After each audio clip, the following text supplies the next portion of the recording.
Welcome back to support for research. आज एक important topic पे हम बात करेंगे, advice for writing a thesis based on what examiners do. Evaluator क्या सोच रहे हैं, कैसे उसको इवैल्यूएट करते हैं, उस प्रोस्पेक्टिव पे इसको समझते हैं। This is one of the published article under open review of educational research by Clinton Golding. तो इसको समझते हैं, क्योंकि मैं जब इसको पढ़ रहा था मैं इसको रिलेट कर पा रहा था। मैं अपना जब पीएचडी थीसिस लिख रहा था तो ये सब पॉइंट अभी मैं इसको इजीली रिलेट कर पा रहा हूँ। So that's why I thought of sharing with you today. तो यहाँ पे before coming to all those point जो यहाँ पे बताया गया है, जो कि मैं समराइज वे पे आपको बताऊंगा, पहला तो आप समझ लो कि स्कॉलरली एक्टिविटी होता क्या है। यहाँ पे आप जब पीएचडी थीसिस पे काम कर रहे हो और कोई भी रिसर्च काम पे आप लगे हो जहाँ पे कि कोई रिव्यूअर, कोई एग्जामिनर उसको इवेलुएट कर रहा है, it can be of different kind, 3 kind पे यहाँ पे बताया जा रहा है कि स्कॉलरली एक्टिविटी, डिस्कवरी, जहाँ पे कुछ नया आप लेके आ रहे हो, एंड फाइनल उसका आउटपुट क्या हो रहा है, ट्रेडिशनल रिसर्च आउटकम होगा आपका, पब्लिकेशन वगैरह होगा, all that. It can be integration, जहाँ पे कि आप इंटीग्रेट कर रहे हो नॉलेज को, bits, collecting isolated bits and आप कुछ नया लेके आ रहे हो। It can be application oriented, societal application, societal benefit की तरफ जा रहे हो, इसका भी आउटकम आपका आर्टिकल वगैरह पब्लिश होके आ रहा है। एंड यहाँ पे जब आप इंटीग्रेशन का बोल रहे हो, आप लिटरेचर रिव्यू कर रहे हो, एसएलआर वगैरह कर रहे हो, इंटरडिसिप्लिनरी आर्टिकल वगैरह भी पब्लिश हो रहा है। So these are mainly 3 kind जो यहाँ पे स्कॉलरली एक्टिविटी बताया जा रहा है। तो now let's talk about this 11 thing that are identified that thesis examiners do as they read and judge a thesis, जो इस आर्टिकल पे बताया गया है, जो मैं भी इसको एग्री कर रहा हूं। The first point is examiners expect a thesis to pass. तो ये रिलैक्सिंग है, राइट? आप सोच रहे होगे कि मेरा थीसिस पास होगा कि नहीं, but examiners point of view, evaluator point of view से अगर आप देख रहे हो तो they expect a thesis to pass. वो अब देखो यहाँ पे चांसेस क्या है, 1%, लेस देन 1% चांसेस दैट कि एक थीसिस शायद फेल हो जाए, कि रिजेक्ट हो जाए फ्रॉम एग्जामिनर्स। अगर कुछ सीवियर ऐसा कुछ वहां पे उनको मिल रहा है, लेट्स से प्लेजराइज्ड है, कंप्लीटली प्लेजराइज्ड है, कि कुछ भी काम नहीं हुआ है, सिंपली इधर से कुछ कलेक्टिव काम को आपने शोकेस कर दिया, in that case it might happen. And जब आप रिसर्च पे आप इन्वॉल्व हो, अच्छे से आपने काम किया है, हम बात कर रहे हैं जहां पे कि आपने अच्छे से काम किया है, उस केस पे आपका पास होगा ही होगा। तो ये आपका इवैल्यूएटर जो एक्सपेक्ट कर रहा है, तो आपको यहां पे ज्यादा स्ट्रेस लेने का जरूरत नहीं है। That's what it will help you. जब आप इसको समझोगे, अननेसेसरी स्ट्रेस आप नहीं लोगे, एंड आप यहाँ पे जो इवैल्यूएटर और एग्जामिनर्स है उनको एज ए फ्रेंड और समवन फ्रॉम योर साइड लेके आप सोचो, ना कि कोई एनिमी है, कोई दुश्मन है। आपको तो पता नहीं है किसके पास जा रहा है, बट अपने दिमाग पे वही सोचना है कि जिसके भी पास जाएगा ही और सी माइट बी ए कलीग और ए फ्रेंड। आप अपने दिमाग पे अगर वो रखोगे, देन आप जब लिखोगे, क्योंकि हम यहाँ पे बात कर रहे हैं जो राइटिंग प्रोस्पेक्टिव के ऊपर, कैसे वो अच्छे से बन के आएगा, आपका फाइनल थीसिस ऐसे बन के आए कि जिसके भी पास जाए वो पास हो जाए। हालांकि वो पास ही होगा, बट स्टिल आपको इस पॉइंट पे यहाँ पे सोचना है। एंड देन सेकेंड पॉइंट पे क्या है, जो भी इवैल्यूएटर है tend to be broadly consistent in their practices. Recommendation है वहां पे they try to pass. Recommendation क्या होता है, एक हैबिट बन जाता है कि all that they are consistent, they are into reviewing thesis वगैरह। आप देख रहे होगे in social media people they post कि मैंने ये रिव्यू किया, the professor they are posting. So nowhere or very few cases you might have heard कि थीसिस रिजेक्ट हुआ है। आप अपनी यूनिवर्सिटी पे एक बार देख लो, जितना हुआ है कहीं पे किसी का रिजेक्शन हुआ है, अगर हुआ होगा तो एज आई सेड कि 1% 2% के रेंज पे होगा, ना कि बहुत ज़्यादा रिजेक्शन होगा। तो आप वो फियर अपने दिमाग से निकाल दो, and it will help you in writing. तो यहाँ पे आप देखो, आपको asked to have examiner from this field, it may not be on your this thing that आप अपना एक लिस्ट दो।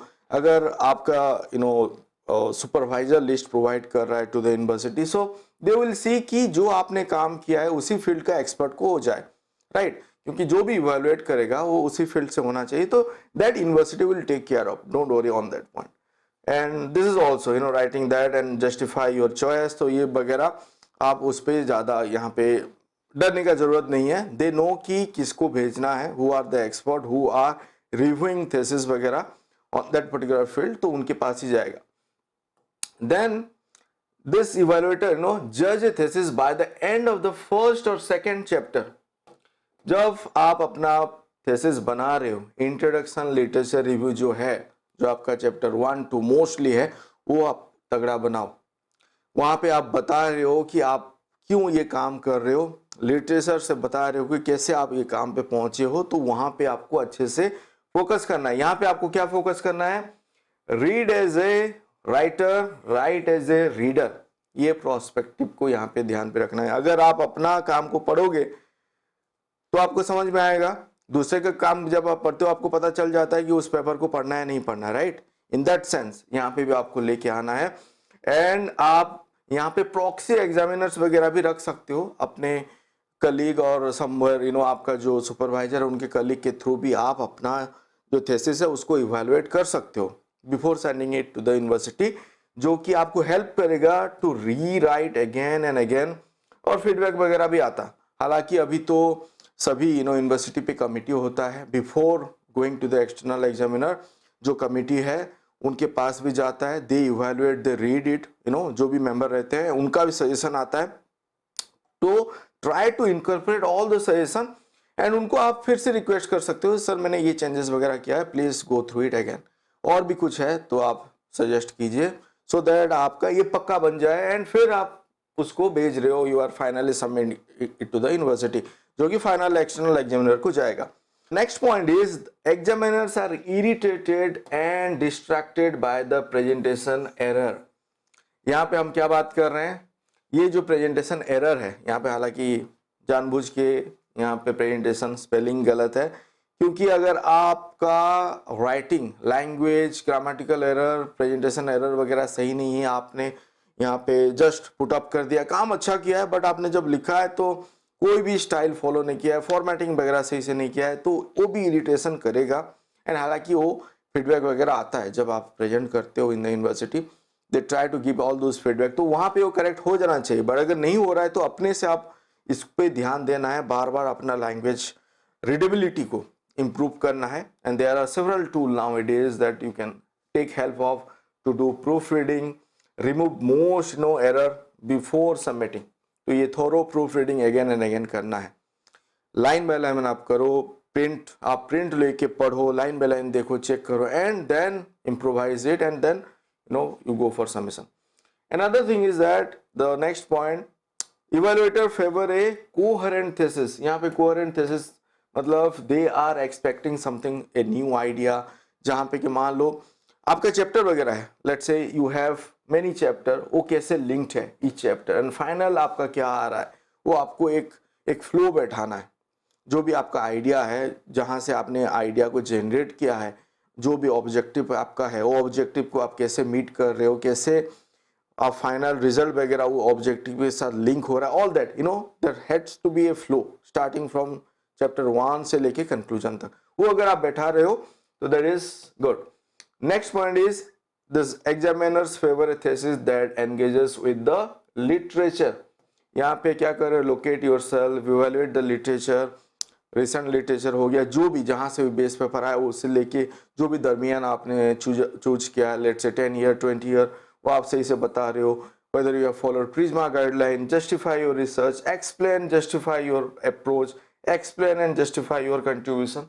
तो यहाँ पे आपको जस्टिफाई करना है. Next point is examiners favour A thesis with convincing approach. तो अप्रोच पे यहाँ पे भी आपको देखना, argument that will convince your examiners. आप जो प्रेजेंट कर रहे हो यहाँ पे, जो भी आपने टॉपिक सिलेक्ट किया है, वो that is basically you know कि आप वो टॉपिक क्यों सिलेक्ट किए हो, वो मेथड वगैरह क्या है, अप्रोच क्या है, कैसे आप पहुँचे हो, क्या आपने स्टडी किया है, क्यों वो अप्रोच की तरफ आप गए हो, क्यों एक हाइब्रिड अप्रोच आपने फॉलो किया, all that that comes under that. Next point is examiners favour A thesis that engages with the finding. जो आपका फाइंडिंग आएगा रिजल्ट पार्ट पे, what others have already found, and आपका जो फाइंडिंग है वो क्या कंट्रीब्यूट कर रहा है टू द लिटरेचर, क्या आप नया लेके आए हो, आपका नोवेल्टी क्या है, और आप एक कंपैरिजन भी कर रहे हो, कैसे आप उस पे पहुंचे हो, ऑल दैट ये फाइंडिंग पे यहाँ पे आप फोकस कर रहे हो. Then examiners require a thesis to be publishable. तो यहाँ पे it is again your choice. Nowadays if you follow UGC guideline also it is not mandatory to publish, because क्यों क्या हो रहा था कि पेडिग्री जर्नल वगैरह पे पब्लिश कोई कर दे रहा था। अभी क्वालिटी जर्नल्स आप सिलेक्ट कर रहे हो, Q1 Q2 पे पब्लिश कर रहे हो अपना थीसिस का काम, so it is an added advantage. Examiners को पता चल रहा है कि you have publish in that journal, in Scopus, web of science index journal, SCI journal with impact factor with Q1 और Q2 क्वार्टाइल। तो ये हेल्प करेगा एग्जामिनर्स को डिसाइड करने के लिए कि yes it is being validated in other forum, in other publishing forum, कि आपका काम वहाँ पे वैलिडेट हुआ है, पब्लिश हुआ है। तो that is an added advantage, जो कि मैं हमेशा बोलता हूँ आप पब्लिश करो but not in pedigree journal, select your journal wisely. मैं हमेशा बात करता हूँ, there are different videos in my channel, you can watch कैसे कहाँ पे पब्लिश करना है, कैसे जर्नल भी सिलेक्ट करना है। Do subscribe, I am sure कि आपने सब्सक्राइब किया है, एंड सब्सक्राइब करो, बाकी वीडियो भी आप एक्सप्लोर करो। जो नेक्स्ट पॉइंट है, examiners give summative and formative feedback. यहाँ पे examiners as I said earlier also, वो आपका कोई एनिमी और दुश्मन नहीं है। जो भी फीडबैक आ रहा है you have to take it in a positive sense so that you can improvise your thesis, and future में जब आप उसको पब्लिश भी कर रहे हो ना, वो आपको आसानी होगा एंड थीसिस भी पास हो जाएगा। तो यहाँ पे फीडबैक जो है that to develop and to enhance your thesis, and क्योंकि वो फिर एक बन के आ रहा है and people will refer to your thesis in future. तो जो भी सजेशन वगैरह आ रहा है आप उसको पॉजिटिवली लो, ऑब्वियसली आप लोग, आई एम श्योर कि आप उसको इम्प्रोवाइज करना है, आपने उतना इम्प्रोवाइज कर चुके हो। जो भी अभी आ रहा है माइनर चेंजेस वगैरह, कुछ अगर मेजर भी है तो improvise it and present it to the examiner. उनके पास भी एक कॉपी जाता है तो they will get to know that आपने उसको अमेंड किया है, जो भी रिकमेंडेशन वगैरह बताया गया है। So this is it, 11 points that you need to remember about it and not to worry. आप अगर लिख रहे हो, अपना थीसिस बना रहे हो, तो आपको यहाँ पे घबराने का कुछ नहीं है। हमको पता है कि आपने सही काम किया है, उसको अभी अच्छे से प्रेजेंट करना है। तो अच्छे से प्रेजेंट करोगे तो पास ही हो जाएगा। एंड ऑल द बेस्ट, जो भी अपने थीसिस वगैरह भी लिख रहे हो, do right, do comment, do subscribe, stay connected, do watch our other video. Thank you.